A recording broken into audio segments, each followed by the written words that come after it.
Cross করার সময় সীমান্তরক্ষী বাহিনী, ভারতীয় সীমান্তরক্ষী বাহিনী বিএসএফ গুলি করে হত্যা করে।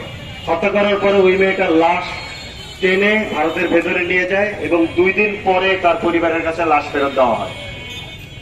মিডিয়াতে আসে অন্তত 1 দিন কি 2 দিন পরে। ওই সময় আমি নিজে ঢাকা থেকে একটা টিম নিয়ে ফেনীতে ত্রাণ কার্যক্রমে ছিলাম। ফিরে এই ঘটনা শুনে পরদিনই আবার দৌড় মেরে মৌলভীবাজার চলে যাই। মৌলভীবাজারে যে ওই মেয়েটার বাড়িতে যাই, তার পরিবারের সদস্যদের সাথে সাক্ষাৎ করি, স্থানীয় এলাকাবাসী, স্থানীয় রাজনৈতিক কর্মী, ছাত্র আন্দোলনের নেতৃবৃন্দ সবার সাথে দফায় দফায় মিটিং করি, সাংবাদিক ভাইদের সাথে কথা বলি। কথা বলে আমি আসলে যেটা জানতে পারি যে একদম সাধারণ একটা নিরস্ত্র মেয়েকে বর্ডার ক্রস করার সময়, গ্রামের খুবই সাধারণ মানুষ জানে না বর্ডার ক্রস করার আইন কি। ওর ভাই ত্রিপুরায় থাকে, ওর ভাইয়ের সাথে দেখা করার জন্য ওর মায়ের সাথে বর্ডার ক্রস করতেছিল। সন্ধ্যার পরে তাকে গুলি করে মেরে ফেলে, তারপরে নিয়ে যায়। এই ঘটনা বাংলাদেশে শত শত ঘটনা ঘটেছে, কিন্তু এই স্বর্ণা দাসের ঘটনার একটা বিশেষ ব্যাপার আছে এখানে।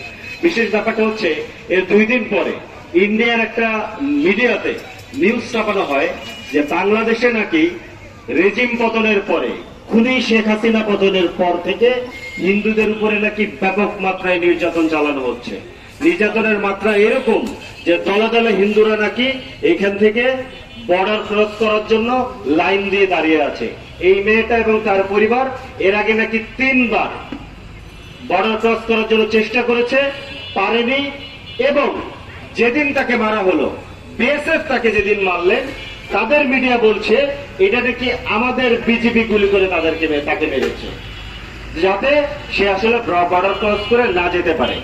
এই ছোট্ট ঘটনাটা, এটা কোনো সাধারণ ঘটনাটা নয়। বাংলাদেশে আপনারা জানেন গত 15 বছরে শেখ হাসিনার যে খুনি সরকার, যে অবৈধ সরকার এখানে ক্ষমতায় ছিল, সে পুরোপুরি দিল্লির দাসত্ব করে, দিল্লির গোলামি করে এখানে ক্ষমতায় ছিল। বন্ধুগণ, আরেকটা কথা বলা দরকার। আমরা এখানে ব্যানারে লিখেছি ভারত, আমরা বক্তৃতার সময় বলছি ভারত, কিন্তু আমাদের ভারত, পুরো যে ভারত কিংবা ভারতের জনগণ, কারোর সাথে আমাদের কোনো বিরোধ নেই। ভারতের জনগণের সাথে তো নয়, ভারতের অন্য অন্য প্রদেশ, অন্য অন্য স্টেটের সাথে আমাদের বিরোধ নেই।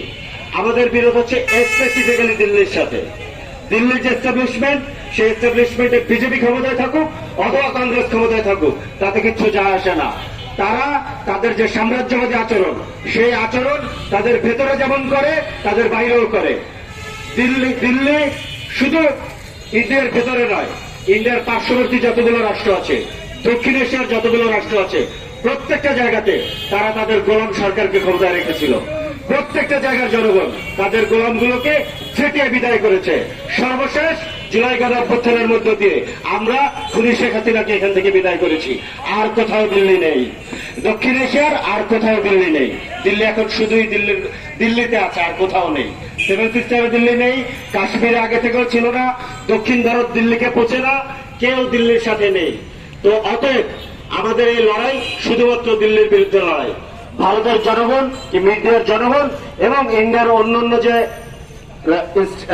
স্টেটগুলো আছে, তাদের কারোর সাথে আমাদের বিরোধ নাই। দিল্লির যে এখানে আগ্রাসী যে নীতি, যে ভূমিকা, সেই ভূমিকার বিরোধিতা আমরা করি। এবং এই বিরোধিতা আমাদের দীর্ঘদিনের বিরোধিতা। এই বিরোধিতা করার জন্য যা কিছু করা দরকার ছিল, আমরা গত 15 বছরে প্রাণ খুলে, মন খুলে বাংলাদেশের মানুষকে সংগঠিত করতে পারিনি। কিন্তু বাংলাদেশে এখন দিল্লির গোলাম নেই। আপনারা জানেন যে গত নির্বাচনে কিংবা তার আগে নির্বাচনও বহু ক্যান্ডিডেট এসে নির্বাচনী জনসভায় বলেছে যে আমি হচ্ছে দিল্লির ক্যান্ডিডেট। বাংলাদেশে আর কখনোই আমরা কোন দিল্লির ক্যান্ডিডেটকে নির্বাচনে দাঁড়াতে দেব না। বাংলাদেশে কে নির্বাচিত হবে সেটা ঠিক করবে বাংলাদেশের জনগণ। দিল্লি থেকে নমিনেশন নিয়ে এসে বাংলাদেশের মানুষের উপরে সাম্রাজ্যবাদী আচরণ করবেন, আগ্রাসন চালাবেন, দিল্লির গোলামি করে, সেটা বাংলাদেশের মানুষ আর হতে দেবে না। শেখ হাসিনা এখান থেকে পালিয়ে গিয়েছে, শেখ হাসিনা গণহত্যা করেছে যাওয়ার আগে। শেখ হাসিনাকে আমরা বিচার করব। শেখ হাসিনার সাথে, শেখ হাসিনার এই গণহত্যার যারা যারা দোষর, যারা যারা সহযোগী, প্রত্যেককে বিচারের আওতায় আনা হবে, কাউকে ছাড় দেওয়া হবে না। এবং এই যে দিল্লি যে সীমান্ত হত্যা করছে, এটা কোনো বিচ্ছিন্ন ঘটনা নয়, এটা কিন্তু দীর্ঘদিন ধরে করছে। আপনারা দেখবেন যে দিল্লি, ইন্ডিয়ার সাথে অনেকগুলো রাষ্ট্রের সীমান্ত আছে, কোথাও কি কাঁটাতারের ব্যানার আছে, কোথাও কেউ এভাবে দিনের পর দিন মানুষকে গুলি করে মারা হচ্ছে না, তাহলে এখানে কেন হয়? কারণ বাংলাদেশের নামক যে ভূখণ্ড, এই ভূখণ্ডকে দিল্লি একটা গাদা মনে করে এটাকে চারিদিক থেকে বাউন্ডারি দিয়ে ঘিরে রাখতে হবে। ইসরায়েল যেরকম গাজাকে ঘিরে রাখে প্রতিদিন ওখানে মানুষ মারে, দিল্লি প্রতিদিন এখানে মানুষ মারতে যাবে। এবং এখানকার রাজনীতি, এখানকার অর্থনীতি, এখানকার সম্পদ, এখানকার মানুষের যত অধিকার আছে, যত নিয়ন্ত্রণ আছে, সব দিল্লি তার হাতে রাখবে, কিন্তু মানুষের কোনো দায়িত্ব সে নিবে না। এটা হচ্ছে গাজা মডেল।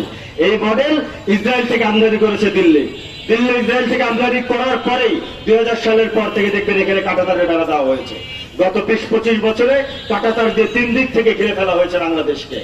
কারণ কি?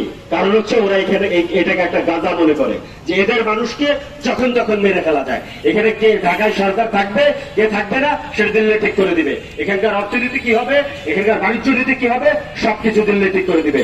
এটা বাংলাদেশের জনগণ আর মানবে না। বাংলাদেশের জনগণ বহুদিন থেকে তুষ্ট, কিন্তু তাদের যে গোলাম এবং গোলামের যে বাহিনী, যে পুলিশ, র্যাব এবং অন্যান্য যে বাহিনীগুলো তাদের গোলামের পক্ষে দাঁড়িয়েছিল, তাদেরকে বাংলাদেশের মানুষ উৎখাত করেছে। গণঅভ্যুত্থানে আমাদের ভাইরা জীবন দিয়ে এইখান থেকে দিল্লির যে গোলাম সরকার, সেই সরকারকে উৎখাত করা হয়েছে। এরপরে বাংলাদেশ কিভাবে চলবে সেটা নাহিদ নলেন ভাই খুব পরিষ্কার ভাবে বলে দিয়েছে। এটা নিয়ে আর আমি বিস্তারিত কোনো কথা বলবো না।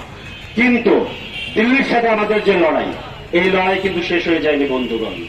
দিল্লির সাথে আমাদের এই লড়াই চলমান। নাহিদ ভাই বলেছেন যে আমাদেরকে এখানে গণপ্রতিরক্ষা বাহিনী করতে হবে, কিন্তু গণপ্রতিরক্ষা বাহিনী করার আগে দিল্লির যে সীমান্ত হত্যায় আমাদের আজকে যে অনুষ্ঠানের সভাপতি, আজকে যে জনসভা সভাপতি খন্দকার আরিফ বলেছেন যে এখানে 600-র উপরে মানুষ গত 15 বছরে হত্যা করা হয়েছে সীমান্তে, কিন্তু আমরা কিছুই করতে পারি না। ফেলানি হচ্ছে সারা পৃথিবীতে সীমান্ত হত্যা করার পরে একটা নিরস্ত্র নাগরিককে যে কাঁটাতারে ঝুলিয়ে দেওয়া যায়, যে অমানবিকতা দেখানো যায়, দিল্লি সেটা দেখিয়েছে। অতএব এই কুড়িগ্রামের মাটি থেকে ঘোষণা দিচ্ছি যে সীমান্ত হত্যা প্রতিরোধে আমরা অতি শীঘ্রই একটা গণ কমিটি করব। বাংলাদেশের জেলায় জেলায়, উপজেলায় সেই গণ কমিটিকে ছড়িয়ে দেওয়া হবে।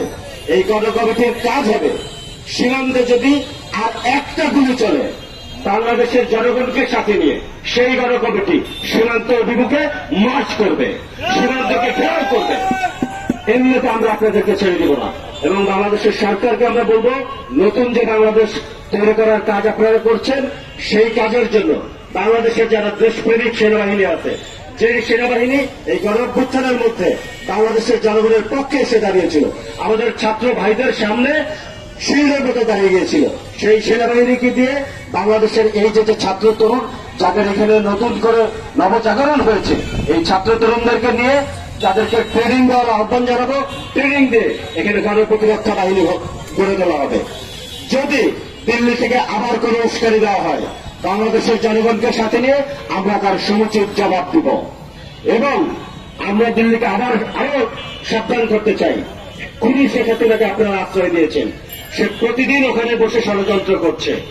আজকে বাংলার পানি ছেড়ে দেওয়া হচ্ছে, ভাত ছেড়ে দেওয়া হচ্ছে, বন্যা দেওয়া হচ্ছে, পরের দিন এখানে সংখ্যালঘুদের উপরে নির্যাতন করার ধরা তোলা হচ্ছে। এখন চলছে মাজার ভাঙা হচ্ছে। এগুলো করে তারা আসলে পৃথিবীর সামনে দেখাতে চায় যে বাংলাদেশের মানুষ রাষ্ট্র চালাতে পারে না, দিল্লি তার গোলামকে দিয়ে রাষ্ট্র চালাবে শুধুমাত্র, সেটা আমরা হতে দিব না। এবং তারা সীমান্তে প্রতিনিয়ত মানুষ খুন করতে থাকবে, এটা বলে আমাদের আশঙ্কা। আমাদের অতএব আমরা যে ঐক্যবদ্ধ জায়গায় আছি, সেই ঐক্যবদ্ধ জায়গায় কোনোভাবেই উনি যাতে আবার চট করে দেশে ঢুকে করতে না পারে। হ্যাঁ, উনি যদি আসেন ওনাকে ওয়েলকাম, কিন্তু ওয়েলকাম হচ্ছে জেলখানায়, ওনাকে জেলখানায় যেতে হবে। বাংলাদেশে যে গণহত্যা আপনি চালিয়েছেন, গত 15 বছরে এখানে যে খুন করেছেন, সেই খুনের বিচারের সম্মুখীন আপনাকে হতে হবে। 3টা নির্বাচন এখানে ভোট ছাড়া, বিনা ভোটে অথবা রাতের ভোটে অথবা দামি ভোট করে আপনারা নির্বাচন করেছেন, তার জন্য আপনাদেরকে বিচারের আওতায় যেতে হবে। লক্ষ লক্ষ কোটি টাকা দুর্নীতি করেছেন, লক্ষ লক্ষ কোটি টাকা দুর্নীতি করে বিদেশে পাচার করেছেন, সেই টাকা কোথায় সেটার জবাব দিতে হবে। সেজন্য আপনাদেরকে বিচারের আওতায় আনতে হবে। এভাবে যত অপকর্ম আপনারা করেছেন, সকল অপকর্মের বিচার আমরা করব বাংলাদেশের জনগণকে সাথে নিয়ে। এবং দিল্লির যে ষড়যন্ত্র, এই ষড়যন্ত্রকে আমরা ঐক্যবদ্ধভাবে আমরা রুখে দিব। সেই আশাবাদ ব্যক্ত করে, সেই শপথ ব্যক্ত করে আমি শেষ করব। শেষ করার আগে একটা কথা বলতে চাই, বাংলাদেশে যেই আকাঙ্ক্ষা নিয়ে 24-এর গণ অভ্যুত্থান হয়েছে, জুলাই গণ অভ্যুত্থান হয়েছে, সেই আকাঙ্ক্ষা হচ্ছে একটা নতুন রাজনৈতিক বন্দোবস্ত তৈরি করা হবে এখানে, এবং যে ফ্যাসিবাদী ব্যবস্থা এখানে টিকে আছে, যে ফ্যাসিবাদী ব্যবস্থার ফলে এখানে গোলাম সরকার বসানো যায়, দিল্লি এখানে চাইলে একটা গোলাম সরকার বসাতে পারে, সেই ফ্যাসিবাদী ব্যবস্থার যে বীজ বৃক্ষ, যে ফ্যাসিবাদী ব্যবস্থার যে শেকড়, এই রাষ্ট্রের যে ক্ষমতা কাঠামো, নাইক ভাই বলেছেন এক ব্যক্তির কাছে সকল ক্ষমতা, এটা আর থাকতে পারবে না। আমরা রাষ্ট্র সংস্কারের মাধ্যমে এই ক্ষমতা কাঠামোকে আমরা উপড়ে ফেলবো। বাংলাদেশের জনগণের কাছে এই ক্ষমতা আমরা নিয়ে যাব। রাষ্ট্রের মালিক জনগণ, ক্ষমতার মালিক বাংলাদেশের জনগণ হবে। সেই ব্যবস্থা আমরা তৈরি করে বাংলাদেশকে একটা নতুন দিকে আমরা নিয়ে যাব, সেই পথে আমরা কাজ করছি। আমরা আপনাদের মাধ্যমে কুড়িগ্রামবাসীকে